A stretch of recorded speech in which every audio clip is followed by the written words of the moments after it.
Lafaz Allah dalam keheningan nafas. Pernahkah engkau menyadari bahwa bahkan saat tubuhmu diam, ruhmu tetap berbisik?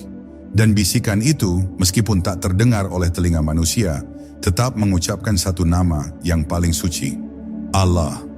Ini bukan sekadar puisi spiritual, tapi kenyataan ruhani yang telah lama disaksikan oleh para pencari hakikat.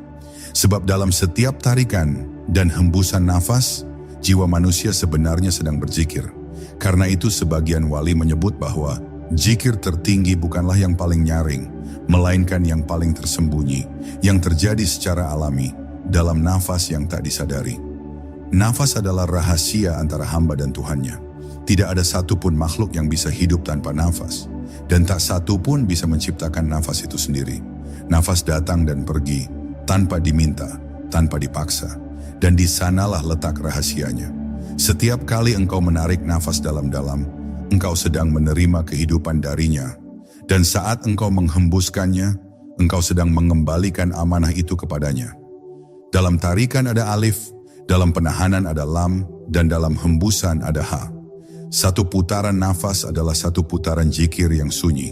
Sebagian sufi melatih dirinya bukan hanya untuk menyebut Allah dengan lisan, tapi untuk mendengarnya dalam napasnya sendiri. Mereka menyepi, menahan suara, dan masuk dalam keheningan yang dalam, sampai mereka bisa merasakan bahwa setiap detik yang berlalu adalah getaran namanya. Inilah zikir khafi, zikir tersembunyi yang tidak membutuhkan kata, tidak pula gerak. Hanya kehadiran, kesadaran, dan pasrah yang sepenuhnya. Dan anehnya, dalam keheningan itulah, mereka justru merasa lebih dekat daripada saat suara menggelegar di keramaian zikir lisan. Mengapa harus dalam keheningan? Karena nama Allah tidak membutuhkan suara untuk sampai kepadanya. Dia mendengar suara jiwa sebelum suara lisan. Dan dalam keheningan, ego perlahan melemah. Tidak ada lagi dorongan untuk didengar, tidak ada keinginan untuk dipuji karena zikir. Yang tersisa hanyalah kerinduan. Nama itu menjadi pelukan batin, menjadi tempat kembali ketika dunia tak lagi menawarkan ketenangan. Dan saat seseorang menyatu dalam zikir sunyi ini, ia akan mulai merasa bahwa napas bukan lagi sekadar fungsi tubuh, tapi jembatan menuju yang maha ada. Ada rahasia lain yang lebih dalam. Dalam setiap nafas yang mengandung lafaz Allah, sejatinya ada pancaran cahaya yang tak terlihat. Cahaya ini bukan cahaya fisik, tapi cahaya rasa, cahaya basirah. Ia masuk melalui dada yang bersih dan menetap di hati yang pasrah. Karena itu, ketika seseorang benar-benar menyadari zikir dalam nafasnya, ia akan menjadi lebih peka, lebih lembut, dan lebih cepat menangkap isyarat dari langit. Ia akan melihat dengan mata yang lebih tajam dari mata lahir, dan mendengar dengan telinga yang lebih dalam dari sekadar pendengaran biasa. Zikir nafas ini bukan untuk ditunjukkan. Ia bukan kehebatan yang bisa dijual atau kebanggaan yang bisa dipamerkan. Justru ia adalah jalan peluruhan, tempat ego dilarutkan, bukan ditinggikan. Maka tak heran bila para wali menyembunyikan amalan ini dari orang banyak. Mereka tidak ingin zikir ini menjadi rutinitas kosong atau hiasan diri. Sebab zikir ini bukan sekadar metode, tapi cara untuk menyatu. Menyatu dengan kehendaknya, dengan waktunya, dengan keheningan yang hanya bisa dirasakan, bukan dijelaskan. Dan pada akhirnya, bila engkau telah bisa merasakan nama Allah berdetak dalam nafasmu, maka engkau telah memasuki bab baru dari perjalanan spiritual. Bukan lagi sekadar mengenal dengan akal, tapi mengalami dengan rasa. Bukan lagi mendekat dengan teori, tapi melebur dengan hakikat. Dan sejak saat itu, engkau akan tahu bahwa zikir bukan hanya amalan ibadah, tapi adalah cara semesta berbicara kepada Tuhan.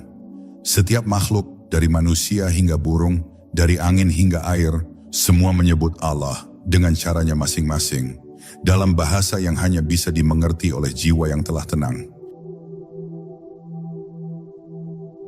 Namanya kunci pintu rasa.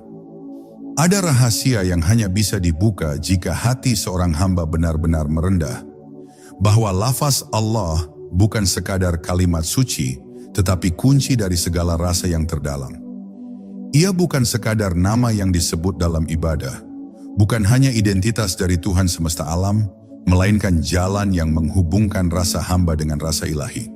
Sebab sebelum seseorang mengenal Tuhannya lewat kitab, ia telah mengenalnya lewat rasa, dan rasa itu, bila dikupas lapis demi lapis, ujungnya akan selalu menuju pada satu nama, Allah. Tidak sedikit orang yang mencoba memahami Tuhan lewat logika, lewat kajian, atau perbandingan. Tapi Tuhan bukan teori yang bisa dirangkum dalam kalimat. Namanya pun bukan definisi, melainkan getaran. Karena itu, siapapun yang ingin mengenal Allah melalui pikiran semata akan selalu terjebak dalam keterbatasan. Tapi siapa yang membuka ruang rasa dalam dirinya dan mengucap nama itu dengan tulus, akan mendapati bahwa nama ini bukan datang dari luar, melainkan muncul dari dalam, seolah telah lama tinggal di sana, menunggu untuk disapa. Rasa yang dibangkitkan oleh nama Allah bukanlah rasa biasa. Ia bukan sekadar haru atau damai. Ia bisa datang sebagai kerinduan yang menyesakkan dada, bisa hadir sebagai ketenangan yang membuat dunia terasa tak lagi penting, atau muncul sebagai linangan air mata tanpa sebab. Itulah tanda bahwa hamba telah disentuh, bahwa namanya telah menembus lapisan jiwa, menghancurkan sekat-sekat logika, dan mengetuk ruang yang paling sunyi dalam kesadaran. Nama ini bukan hanya disebut, tapi mengalir, menyerap, dan melekat dalam segenap keberadaan. Ketika seorang hamba mulai peka terhadap getaran nama ini, ia akan mulai merasakan perubahan dalam dirinya, tanpa disuruh, tanpa dipaksa. Kata-katanya menjadi lebih lembut, matanya lebih jernih, pikirannya lebih tenang. Ia tidak tahu kenapa, tapi itu terjadi. Dan saat ditelusuri, ternyata semua itu bermula dari satu. Dari ia yang mulai terbiasa menyebut Allah dalam segala hal, dengan hati yang sadar. Karena nama itu membawa sifat, dan sifat itu akan meresap dalam jiwa siapapun yang membukakan pintunya. Banyak orang menyangka bahwa rasa itu akan datang setelah bertahun-tahun ibadah, atau setelah banyak amal. Padahal rasa bisa saja dibukakan hanya dengan satu kalimat yang diucapkan dengan kejujuran penuh. Allah. Jika disertai kerendahan hati dan kehausan jiwa, kalimat ini akan seperti air yang mengalir deras ke tanah yang kering. Ia akan menyentuh dasar batin, dan dari sana tumbuhlah kesadaran baru. Itulah rahasia kenapa para wali bisa menangis hanya dengan menyebut satu nama. Karena rasa mereka telah menyatu dengan nama yang maha hidup. Ada pula yang berkata, bagaimana jika aku tidak merasakan apa-apa saat menyebutnya? Ketahuilah, bukan karena nama itu tidak bekerja, tapi karena lapisan hatimu masih tertutup. Bukan karena Tuhan tak hadir, tapi karena engkau masih sibuk dengan yang lain. Maka teruslah sebut nama itu, bukan untuk memaksa rasa, tetapi untuk membersihkan penghalang antara dirimu dan rasa itu sendiri. Sebab nama ini akan menembus bila diulang dalam keikhlasan dan penghambaan. Tidak sekarang, mungkin. Tapi bila terus dilakukan, waktunya pasti datang. Sebab nama ini hidup, dan ia akan menyentuh siapa saja yang sungguh-sungguh mencarinya. Dan bila engkau telah merasakan bahwa nama Allah bukan sekadar suara, tapi cahaya yang mengalir, maka engkau telah memasuki gerbang ilmu yang tersembunyi. Ilmu yang tak ditulis, tak diajarkan secara formal, tapi diwariskan dari langit ke hati. Engkau akan tahu bahwa setiap rasa yang tulus, setiap kerinduan yang dalam, setiap tangisan yang jujur, itu semua bermuara pada satu nama yang suci, Allah. Dan saat engkau hidup dalam nama itu, maka segala sesuatu akan berubah. Bukan karena dunia berubah, tapi karena dirimu telah menyatu dengan sumber dari segala rasa. Menghapus keakuan dalam namanya. Nama Allah tidak hanya mengajarkan pengenalan, tetapi juga penghapusan. Sebab siapapun yang benar-benar ingin masuk ke dalam cahayanya, harus rela kehilangan bayangan dirinya. Tidak ada dua yang bisa berdiri di hadapannya, antara ego dan penghambaan. Maka saat seseorang terus menyebut Allah dengan kesadaran yang dalam, satu persatu lapisan keakuan dalam dirinya mulai retak. Nama itu seperti air yang mengikis batu, pelan tapi pasti, menghancurkan segala klaim yang dibuat jiwa terhadap keberadaannya sendiri. Inilah rahasia kenapa para kekasih Tuhan sering terlihat sederhana, diam, bahkan dianggap remeh. Karena mereka telah kehilangan keinginan untuk dianggap. Nama Allah yang mereka ucapkan berulang-ulang telah membersihkan segala hasrat untuk dikenal, untuk dipuji, untuk dibedakan. Nama itu telah mengajarkan mereka makna sesungguhnya dari kalimat La ilaha illallah, bahwa tidak ada yang patut diagungkan, bahkan diri sendiri pun tidak. Dan dari situ, ruh mereka menjadi ringan, karena beban identitas telah mereka lepaskan. Ada saatnya ketika zikir kepada Allah bukan lagi sekadar latihan, melainkan pembakaran. Segala sesuatu yang bukan, dia akan terasa tidak penting, tidak layak diperjuangkan, bahkan tidak perlu dipertahankan. Orang-orang akan menyebut ini sebagai kehilangan semangat hidup. Tapi sejatinya ini adalah transisi menuju kehidupan yang lebih dalam. Kehidupan yang tidak dibangun atas dasar kepemilikan, tapi atas dasar penyerahan. Nama Allah menjadi pusat gravitasi baru, menggantikan ego sebagai poros dunia dalam diri.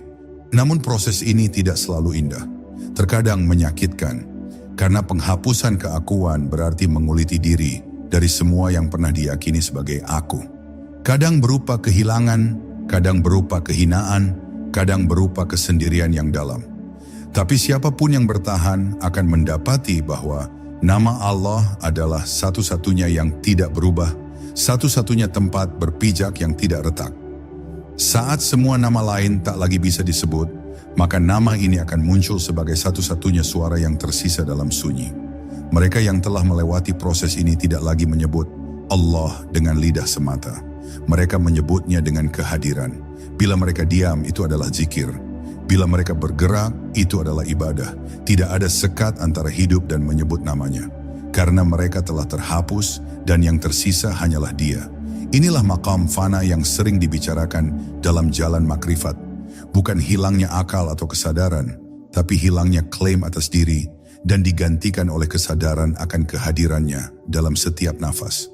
Dan anehnya, saat seseorang benar-benar menghilang dalam nama Allah, justru saat itulah dirinya menjadi utuh. Bukan utuh dalam ego, tapi utuh sebagai hamba. Ia menjadi saluran, menjadi cermin, menjadi wadah tempat rahmat mengalir. Ia tidak lagi memikirkan dirinya, tapi justru karena itu, kehidupannya menjadi terang. Karena nama yang ia sebut-sebut siang dan malam telah menjelma menjadi ruh dari seluruh geraknya. Ia hidup, tapi bukan karena dirinya. Ia hidup karena Allah adalah kehidupan itu sendiri. Jika engkau telah merasa lelah dengan semua topeng yang kau pakai, bila kau merasa kosong walaupun dikenal banyak orang, bila kau merasa ada sesuatu yang besar yang hilang dari dirimu, maka kembalilah pada satu nama ini. Ucapkan perlahan, Allah. Bukan untuk diketahui, tapi untuk ditinggali. Sebab hanya dalam nama itu, seluruh keakuan akan runtuh. Dan dari reruntuhan itulah, rumah hakiki akan dibangun. Rumah jiwa, tempat Tuhan bersemayam tanpa batas, bukan di langit, bukan di kitab, tapi di dalam dirimu, yang telah dibersihkan oleh cahaya namanya. Menyelami ke